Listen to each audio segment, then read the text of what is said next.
Cristo deu poder ao colégio dos apóstolos. Mentira. Deu poder a Pedro.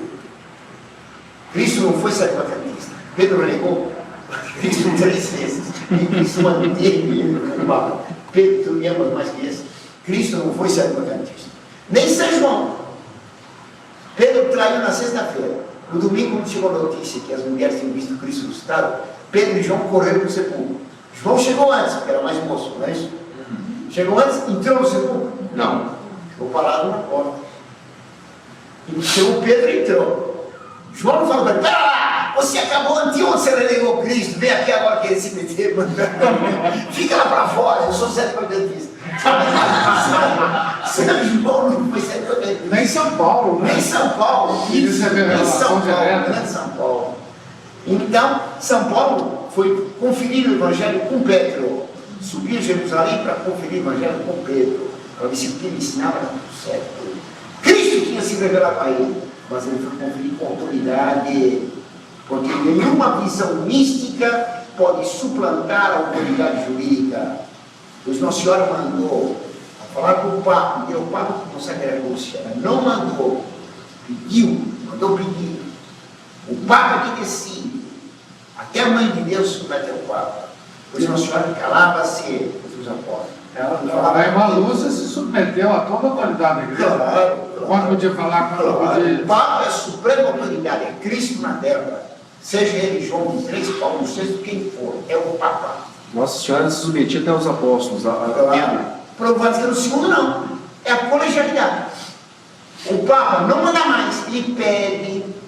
Por João Paulo II escreve na Ratio, na Splendor Veritatis. As concepções que eu estou dando assim, se são elucubrações, ou então na redenção. Na minha opinião, que opinião seria isso teológico? Que opinião é palpite de intelectual? Eu sou da luz que tem opinião. O Papa não dá opinião, eu não quero saber da opinião do Papa, eu quero que sim. O Papa é mestre, é pai, ele me ensina a verdade. A opinião dele não me interessa. Opinião é palpite, não tem certeza. Imagina botar um de matemática. Na minha opinião, o cristiano não é igual ao que eu estou falando. Mas na minha opinião, você pode pensar o contrário. O que é isso? Eu contei já da liberdade sobre a verdade. Pergunte alguém para mim. Quem descobriu o Brasil? Eu vou dizer, quem descobriu o Brasil foi Vertil. Ele saiu do Porto de Palos, na Sibéria, navegou pelo deserto do Saara, lá ele encontrou na Sibéria e subiu da cidade e declarou: independência na morte. Daqui eu já deveria emitir. Daí, então, pedalando, atravessando o Pacífico, ele chegou no Japão e se mandou para a cidade generosa. Isso aconteceu, descobriu o Brasil no dia 43 de dezembro do ano 400.227,3. Marque lá, acontece na minha opinião. É minha verdade. Pode que eu sou. Para não dar um México. O Distrito Federal não. O Distrito Federal está assim, capital, que é a Cidade do México, não é isso? Isso é opinião. Para mim, a capital do México é Rio Branco no Acre. É a minha opinião. Não. Aí, discípulo da fenomenologia. Que é verdade. Depois que o Aristóteles escreveu, né? É verdade. Vou contar uma piada. Tinha um professor de filosofia para aluno. Que é metafísica? Que é metafísica? Bem, a sua pergunta de 10 vezes que eu vou responder alguma coisa, não responder coisa nenhuma. O professor zero. Só um pouquinho. Quando o senhor quiser parar, tá bom. Okay. Já tem. Verdade. Um instante só, deixa eu ver um pouquinho com ela. Vamos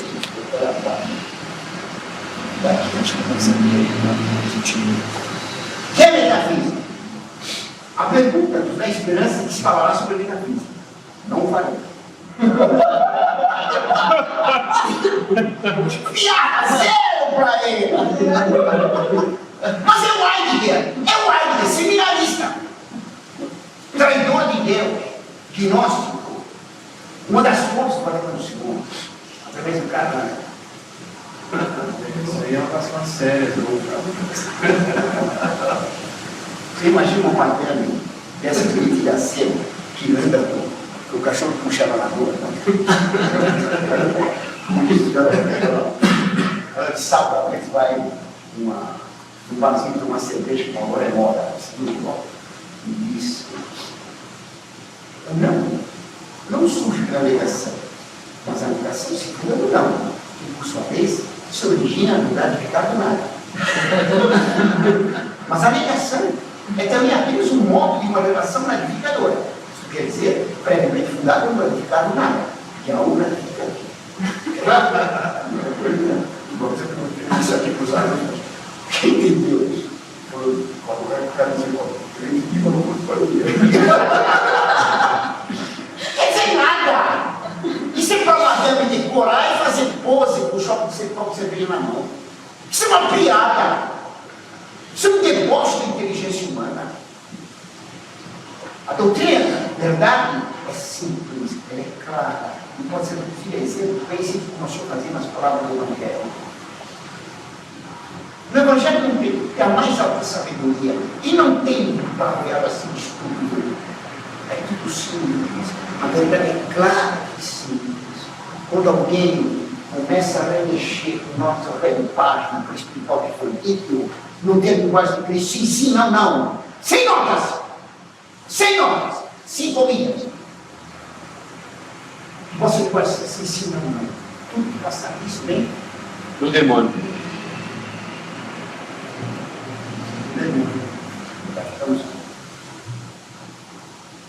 Esse é um quadro da música. Então, obediência e igualdade. Pela colegialidade, o Vaticano II afirma que o poder foi dado ao colégio de Cristo. Por isso, desde o Vaticano II, o Papa não manda. O primeiro ato de mandar foi feito agora por moto próprio.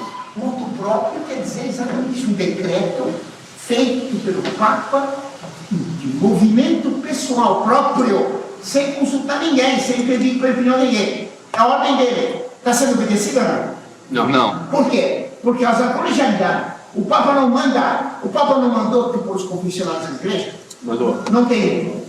Aqui me disse um padre. Quem manda no Brasil é a CNBB, não é o Papa. Claro. O Papa mandou trocar o promulgos por muitos e não por todos, como está sendo dito. Alguém obedeceu? Ninguém obedeceu. Por quê? Pelo Vaticano II, quem manda na o poder supremo pertence ao colégio apostólico. Claro que tem uma nota prévia, que é posta no fim, está no meio, gente. A primeira nota prévia do mundo, que é posta no fim.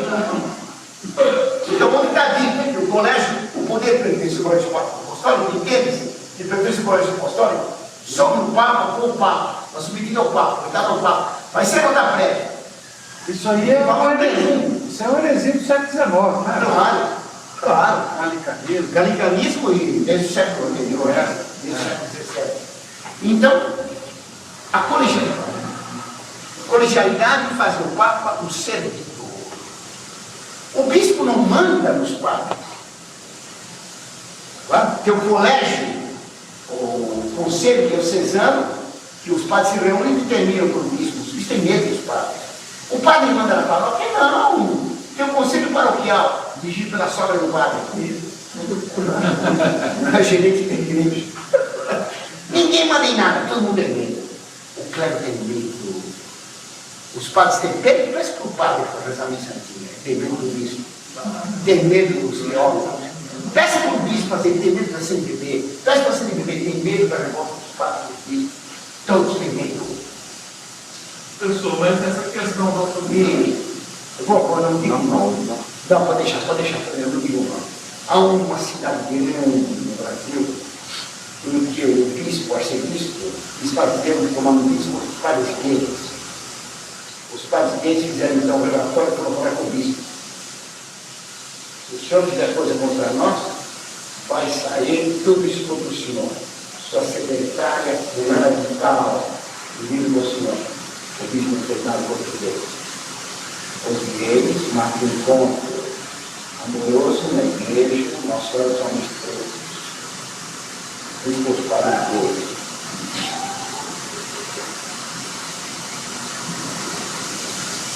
Todo mundo tem. Isso é brasileiro, não vai vir aqui, sobreviver. Todo brasileiro, sobreviver. Eu vivo, tem medo, presta atenção. Tem medo, os padres estão em 1964. Eu vim regressar nesse sentido. Você não vai subir. Eu tenho que dizer, eu como você vai esse tipo de vacilar. Que bom, tá? Vamos rezar, então. Vamos rezar.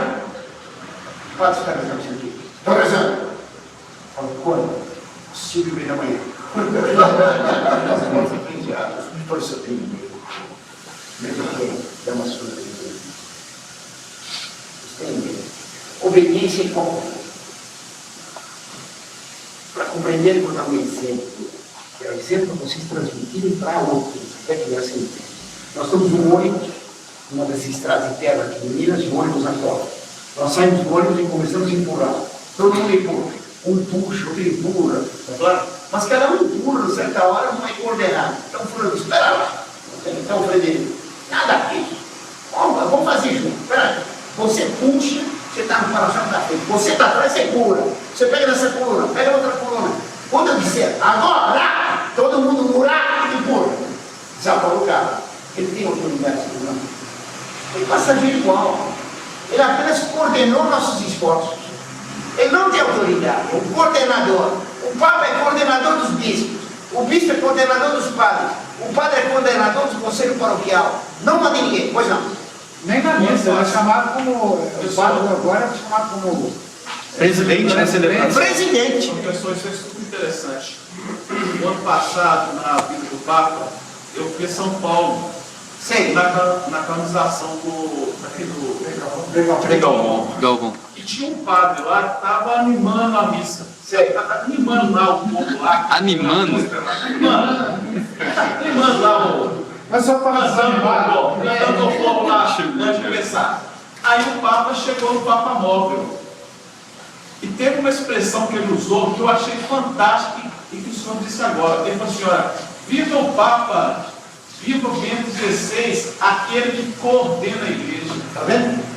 Não é soberano. Por isso que Paulo VI, que ele ia ficar, tirou a coroa e entregou, renegando a coroa. Coroa de Paulo VI.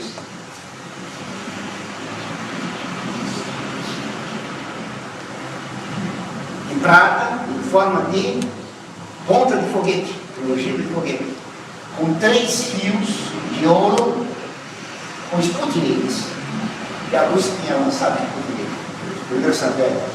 Então, o Partido Comunista de Milão e os católicos da Teologia de Libertação deram para ele essa coisa. Ele tem a fotografia dele, renunciando a coroa, tríplice coroa, bispo de Roma, rei de Roma e soberano da igreja. A coroa foi vendida e o dinheiro foi dado para as fábricas. E agora se sabe, são tráfico de drogas. No túmulo dele tem cruz. Que isso? Tem cruz no túmulo do caixão dele? Para vocês não. Que isso? Tem sol, capa roxa, tem certas igrejas não tem cruz. Não tem cruz. Ele usava a cruz, não tem cruz. Usava, tirou, pois não é forte. Não é forte. O ciclo sacerdote judaico, ele usava pela última vez porque ele faz. Tem as fotos dele por fora. Uma placa de ouro com 12 pedras preciosas. 12 pedras preciosas que dão 12 filhos de Israel.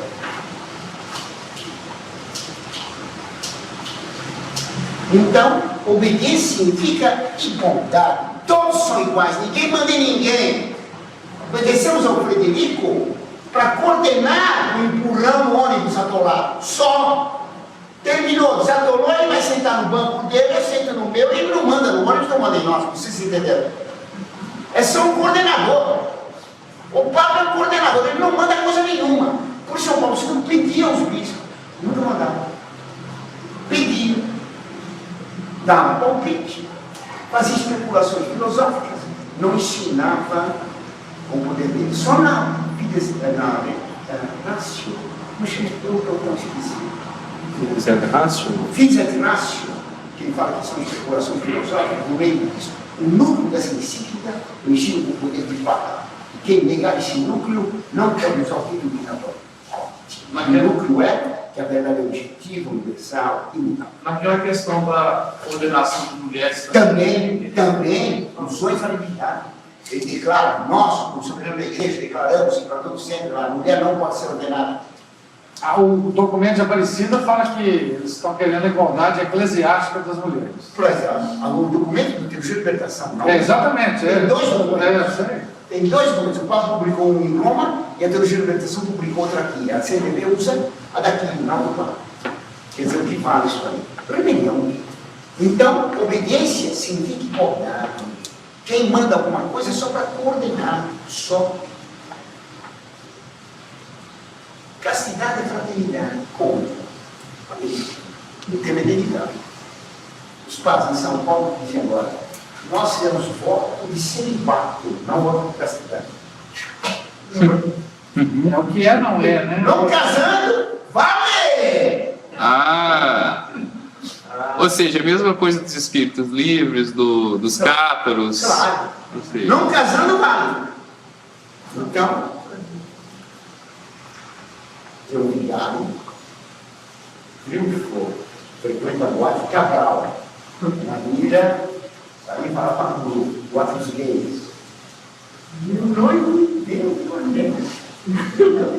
vamos morar juntos agora no condomínio Anália Franco, apartamento de 300 mil reais. Isso foi um pouco. Um outro padre também mostra olhando de noivado, que o noivo dele deu para ele. Nossa. Os moços de para falar. Também, uma missa de um bispo, só para padres. Ele comprou, foi tal do violão. Uma pessoa que toca o violão e disse, olha uma foto. Você está escandalizado. Talvez uma que ele manda algumas notícias. O bispo fez uma missa no palco. Só tinha padres e os padres perdoam se fungaram.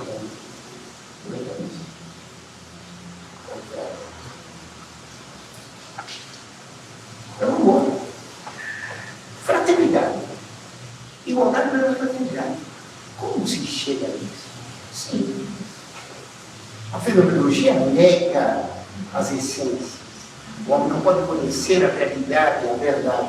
Não conhecer a forma. Não conhecer a essência das coisas. Qual é a essência do casamento? Eu estou falando do matrimônio, do casamento.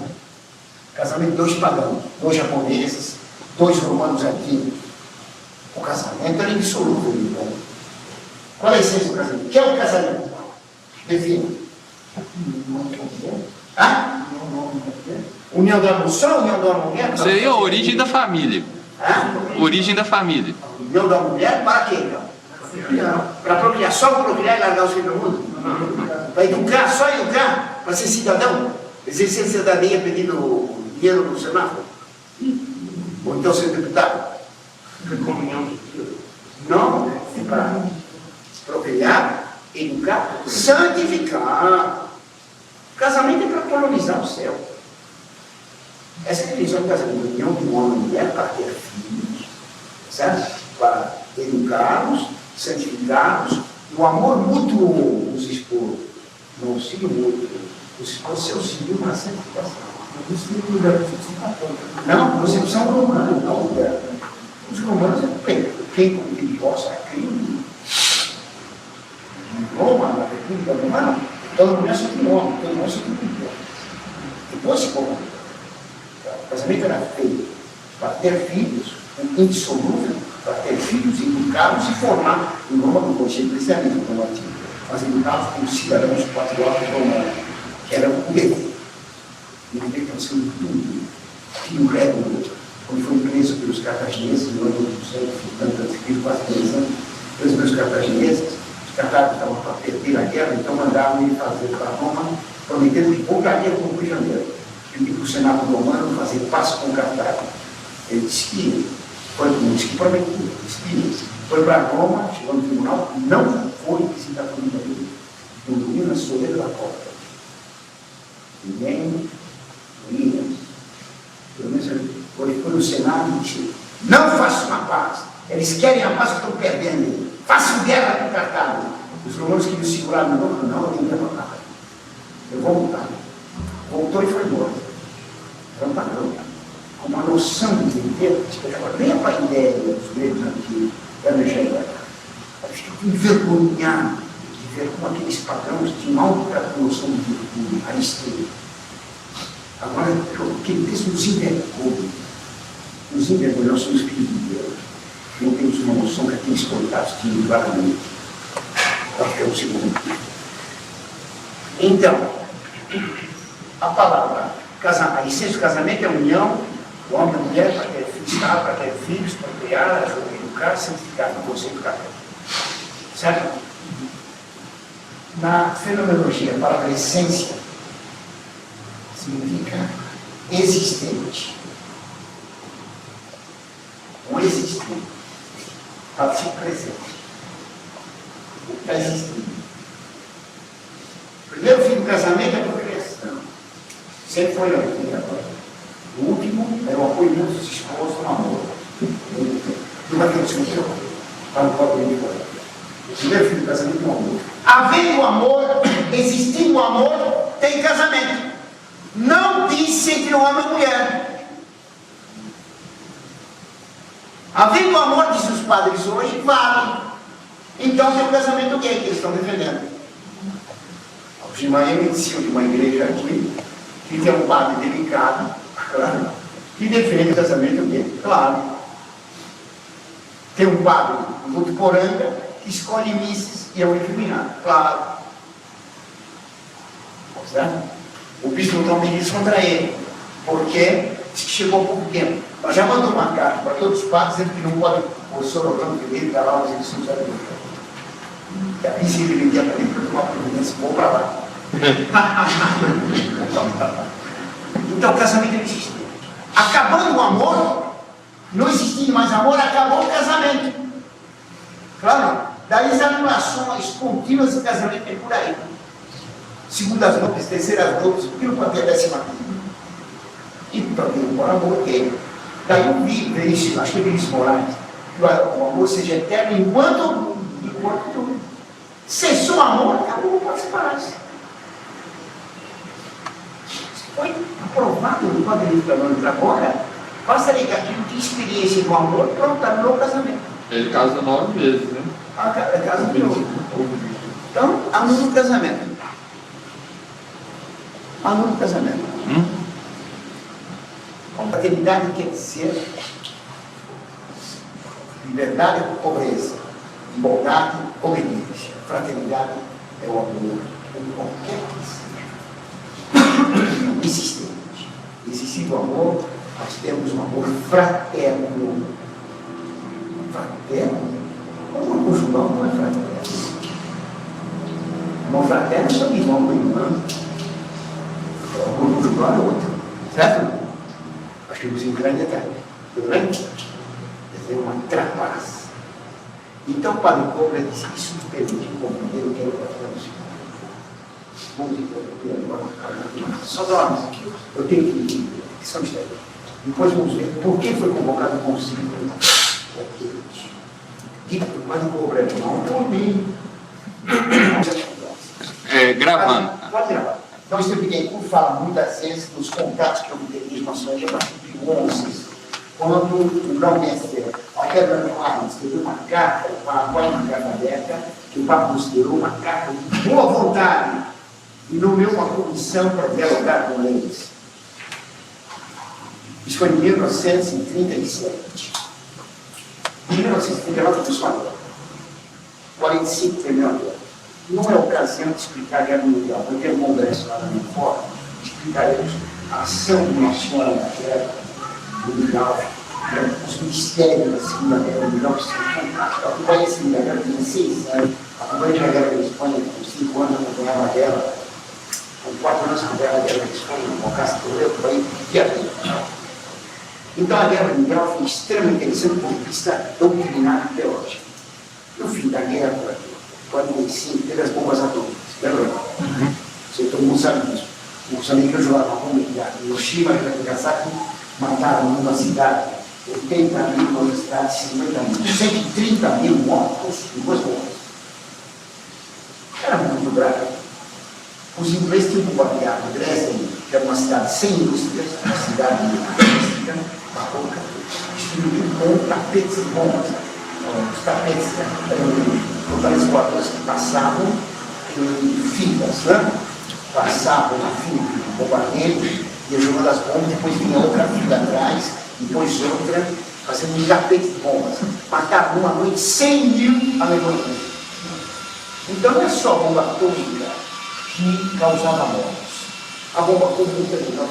Mas a bomba atômica é impressionante, uma bomba só. A impressão que causou era brutal. Eu me lembro que logo depois eu estava num sítio e os americanos iam fazer uma experiência de A invenção do napalm também foi em Segunda Guerra Mundial e bombardeio com napalm também. brutal. No final.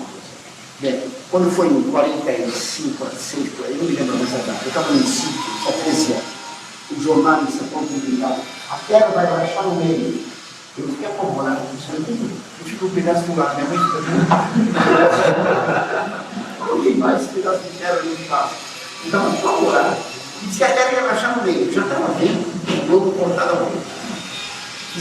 Os americanos puseram a esquadra nazista no atol de Bikini e soltaram uma bomba atômica a 50 metros de altura sobre a esquadra. O que aconteceu? O que aconteceu? Nada.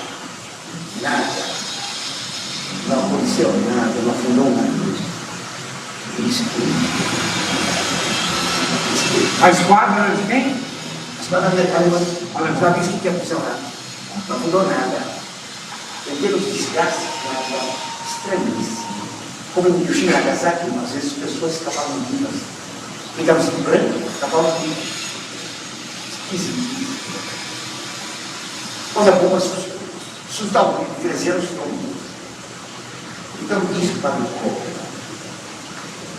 Que a situação de bomba atômica mostrava como tinham razão os filósofos do século XIX, os grandes cientistas. A modernidade fracassou. Portanto, Pio IX, quando condenou a modernidade no 80º século, os papas têm se conciliado com a modernidade e com o liberalismo progresso. Isso não mudaram. O Vaticano II quis aceitar o princípio moderno. Está na decreto de convocação do Vaticano II. Está na abertura do Concílio João XIII. Expressado aqui na Católica de acordo com o pensamento moderno, que nega a capacidade humana de conhecer a verdade. O Vaticano II aceitou a modernidade, porque condenou Bento XVI na Expressão. Ele faz uma longa condenação da modernidade. Está condenando o Vaticano II. Só um trouxa no meio. Todos os modernistas são furiosos com o Papa, querem matá-lo, porque vê que ele está condenando o Vaticano II. Ele não disse, fora o Vaticano II, anula o Vaticano II, que então matam ele e mais milhões de pessoas que vão para o inferno, que deixam de acreditar. Então ele precisa fazer com cuidado. É como um navio grande que tem que fazer uma curva. O navio não faz um ângulo reto. Não existe esse movimento na natureza. Nem uma formiga, assim, a formiga faz curva. Um navio, para fazer uma curva no Grande Transatlântico, faz uma curva larga. A igreja é um barco enorme. Ela não pode virar de repente. Ela vai perder muitas almas. O Papa é obrigado a tomar cuidado para não perder muitas almas. Ele é obrigado a não desautorizar a igreja. Ele tem medo também, ele é homem, como nosso Senhor disse, não faça nesse caso. Ele tem um princípio de prece para que eu não tenha medo para aquela coisa.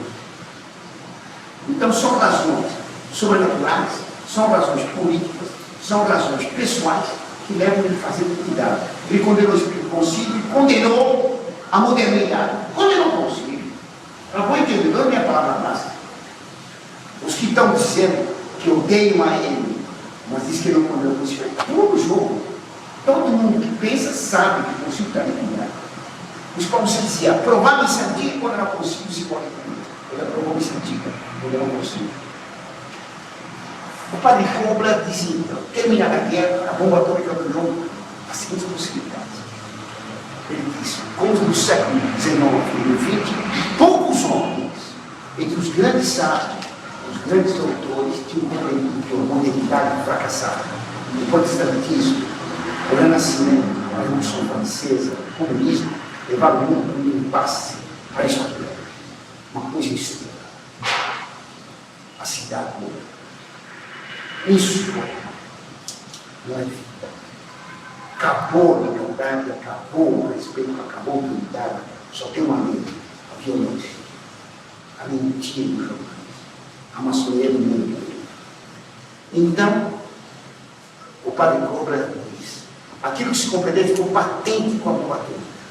A ciência moderna levou o homem para um desastre tremendo. E para algumas hipóteses. Primeiro, só os Estados Unidos com bomba. Os Estados Unidos só com a bomba vai fazer o quê? Uma tirania mundial. Fez qualquer coisa, joga a bomba. Tá claro? A liberdade lá de Nova York vai impor a todo mundo, com a ameaça da bomba, o rock, o jeans, os chicletes, a Coca-Cola, o hambúrguer. É o que nós temos hoje. As bombas inteligentes impuseram a todo mundo a American Way of Life, que é uma maneira pagã de viver. Então, a democracia, sendo tirana do mundo com a bomba na mão, em nome da liberdade, é uma contradição enorme. Então, na maçonaria se diz, isso é impossível.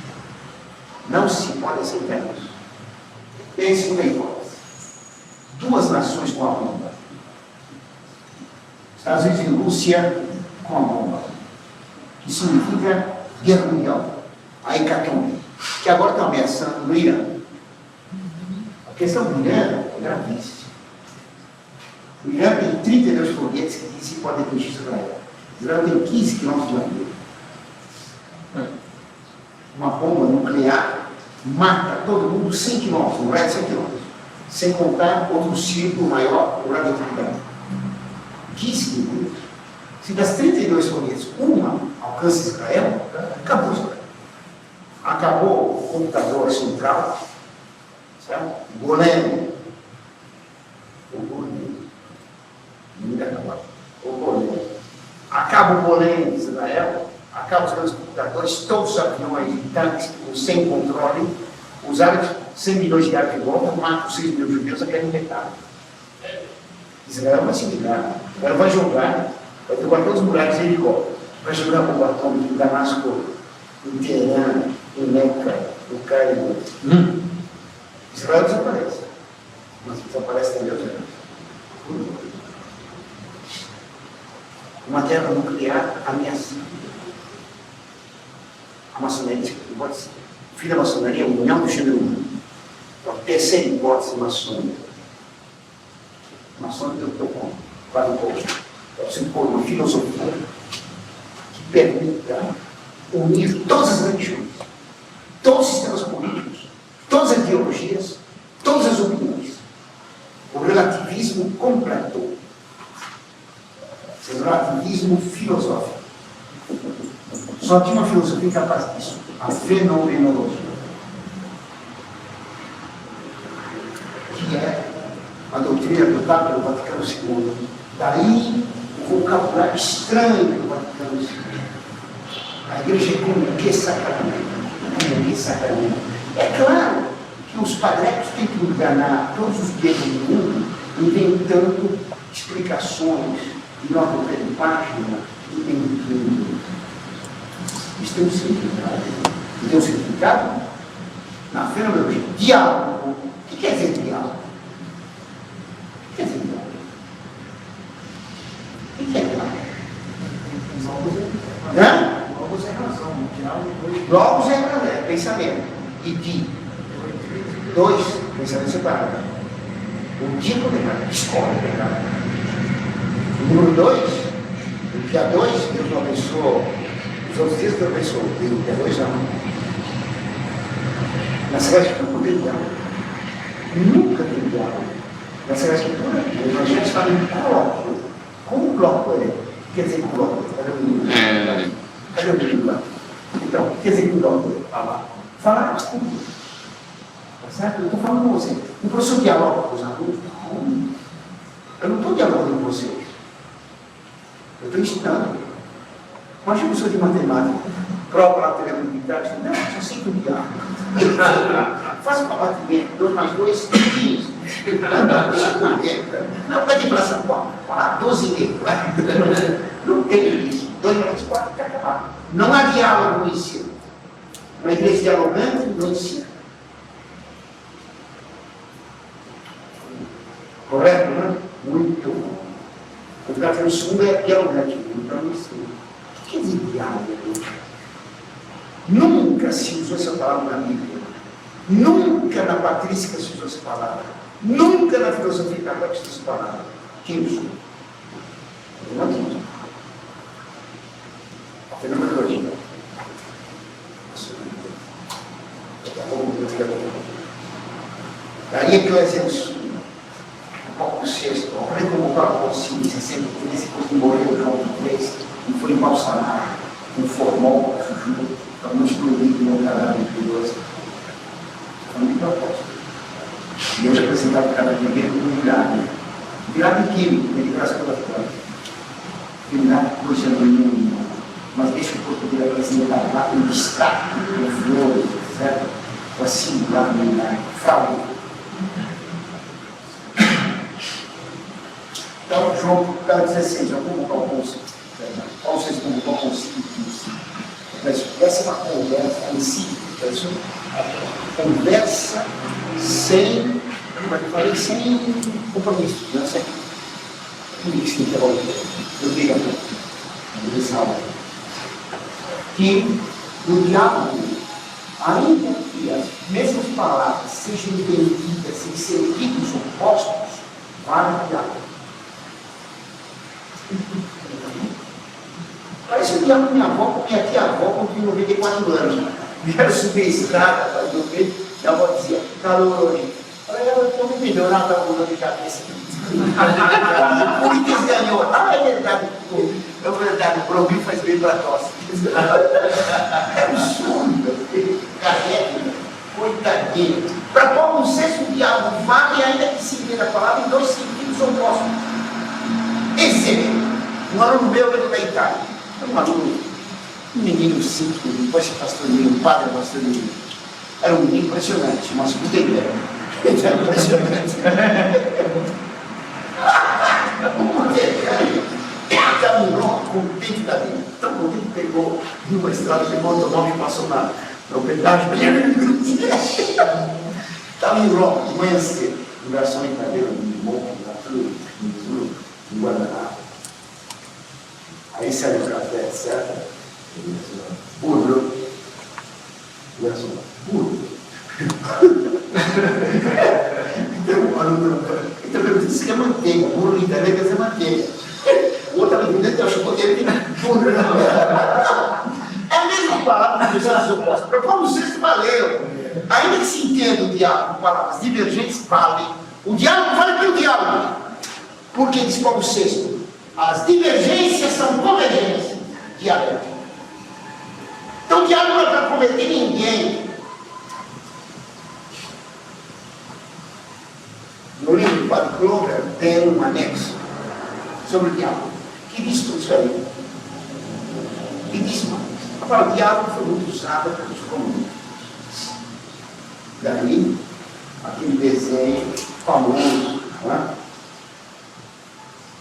Zé e Zita. Zezinho e Zitinha, não é certo? Os 2 corações, os teus dois eus fundidos num só coração. Para o coração, o romanismo que não mora no. Não mora. Mas ela fica ali, né? Matimbuga, marxista, no fim do século XIX, tratou da palavra diálogo. Ele diz o que é o diálogo? No diálogo entre o meu e você, eu e tu, entre eu e nós. No diálogo, ele diz, I and you, between us, se forma uma presença. O meu, um comum. Funde-se as partículas livres. Esse eu comum, que funde entre você e dialogamos, chama-se presença. Em hebraico, na Kabbalah, a partir do livro cabalista. Shekinah, a última emanação da divindade cabalista. O diálogo, Deus fica presente, Ele fica no meio de nós. Ele está no meio de nós. Compreenderam agora o que tem isso na missa? O Padre dialoga com o povo e forma-se a presença divina entre o Padre e o povo. Cristo não está na hóstia, mas está entre nós. O Senhor esteja convosco. Ele está no meio, between. Compreenderam agora? Magando. Toda fenomenologia usa palavras ambíguas para enganar. Por isso diz o Catecismo 10. No concílio usaremos uma linguagem diplomática que cada um entenderá de uma forma. Depois do concílio tiraremos as consequências. A palavra que ele usa é between e não among? Between. Se fosse among, realmente seria no meio do pessoal, mas between é O que realmente quer dizer between? entre duas coisas. Entre duas coisas. Exatamente. É bom você ter um resultado. Então, o between é mesmo isso aqui. Se fosse among, seria no meio do povo, realmente. Agora, mas between é entre duas coisas. Duas coisas, está lá a presença de Deus. E a presença de Deus é a Shekinah. Por isso o Padre Giussani, fundador do Comunhão e Libertação, para você ir. Logo depois do concílio, Ratzinger, com Rania e todos os hereges, fundou a revista Concilium, defendendo o espírito do concílio. Depois ele se separou do Rania, do qual ele fora braço direito, do herege completo. Se separou do Rania e fundou a revista Comunhão. Comunhão. Porque se no diálogo se forma a união das duas partículas divinas, Deus presente, meu eu é libertado da matéria, como expliquei, certo? A primeira união de duas partículas divinas, em duas partes, é o símbolo da união total. Então, quando dois se unem, eu, Deus e o mundo formam uma coisa só. Como diz a alquimia, como diz o romantismo. A Cabala inspirou o romantismo. É a Cabala que inspirou o diálogo do Vaticano II. Pouco importa que eu converter, não é para converter ninguém. Eu estou convertendo, querendo converter o Paulo, para ser minha pretensão de ser católico pleno, não tem uma coisa, vou batizar. Olha o gosto dele. Claro que vou batizar. Claro, sabia de cá, eu sei que pegou. Espanhol é para converter o Paulo, para converter o Diego, porque é católico inteiro. Tem nada de comunhão, é conversão. Aqui se diz uma comunhão estranha, uma comunhão divina. A comunhão das partículas divinas liberta o homem da matéria. Daí o Ratzinger é fundado com o Padre Giussani, comunhão e libertação das partículas divinas. Pois o Padre Giussani falou, o seu Giussani fala continuamente que o apostolado é fazer uma presença. O que é importante é a presença. Nessa aula o que é importante é a presença. A presença. E nunca define o que é a presença. A presença é a Shekinah. A Shekinah. O último elo da Kabbalah. O que caiu no mundo. Quer dizer, o Vaticano II usa uma linguagem proposital. Ela tem uma chave. E a chave é fenomenologia. Essas são as hipóteses expostas pelo padre Cohen, nesse livro aqui, aquele livro amarelo. Certo? São as hipóteses que ele não pôde encontrar. As saídas para o mundo, uma ditadura americana como tem hoje, uma ditadura, uma guerra mundial, impossível. Uma harmonização relativista que o Ratzinger condena. Está condenando totalmente o relativismo. É a condenação da liberdade de religião. Claro. Ele vai com cuidado. Agora na Austrália, condenou o laicismo. Quer dizer, o Estado separado da religião. O Estado separado da religião, feito pela Revolução Francesa, o Estado separado da Igreja, é que permite ao Estado não ter uma religião oficial. O Estado não tem Deus. E todas as religiões são livres. O Ratzinger defende a liberdade de religião e condena o laicismo. Uma contradição tremenda. O que ele está condenando eu não consigo. Vai ter grau de grau. Agora começou a condenar o laicismo. Ele vai condenar a liberdade de religião. Ele vai começar a dizer que a liberdade de religião é uma religião católica, uma religião verdadeira. Depois vai acabar condenando a liberdade de religião, vai ficar no segundo. Mas escutar o político. Deus que tomara que ele vai ter fim. Tem uma quarta hipótese. Não convoque o concílio, não mude a missa, e será a destruição do cálice. O suicídio da igreja, que nós da igreja, nossa vontade. Consagre a luz em nosso próprio coração, e a luz se converterá, e será da luz ao mundo de paz. A quarta hipótese é Fátima, que vai dar solução para o problema. Mas aí, Kobler não fala sobre isso. Não, eu estou pensando. O Kobler põe que era necessário para evitar a guerra mundial um acordo universal relativista. Só a fenomenologia pode dar esse acordo. Porque a fenomenologia, cada um tem uma interpretação da realidade. É hermenêutica. Cada um interpreta a realidade como quiser. Por isso, todas as religiões são verdadeiras, todas as religiões têm que ser consideradas, não existe uma verdade absoluta. Está compreendendo aqui? Por isso, o Papa João XXIII, na convocação do concílio Mares Salutis, ele usa esse termo estranho, o título Mares Salutis, que não está no texto.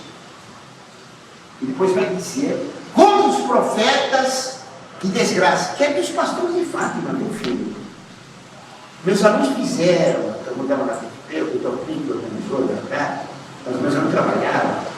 O maior pedido foi feito do concílio, 750 bispos pedindo a consagração da Rússia. Paulo VI recebeu e engavetou contra a consagração à Nossa Senhora. Era proibido falar da Rússia. Por isso, foi assinado um acordo com João XXIII, quando era no Papa Mundo, o tempo de Paulo XII, foi assinado um acordo com a maçonaria em Paris. Eu me encontrava esse acordo, Dom Maia, Dom Lefebvre, Dom Sidor, bispo aqui de Diamantino, a seguir de Diamantino. Eu ouvi eles falar dos rumores de um acordo feito nos bastidores entre a igreja e a maçonaria. Ou a igreja se democratiza, ou ela será destruída. Alguém tem um dólar aí? Nota de um dólar. No quê? Nota de dólar. Nota de um dólar. Vocês são subdesenvolvidos.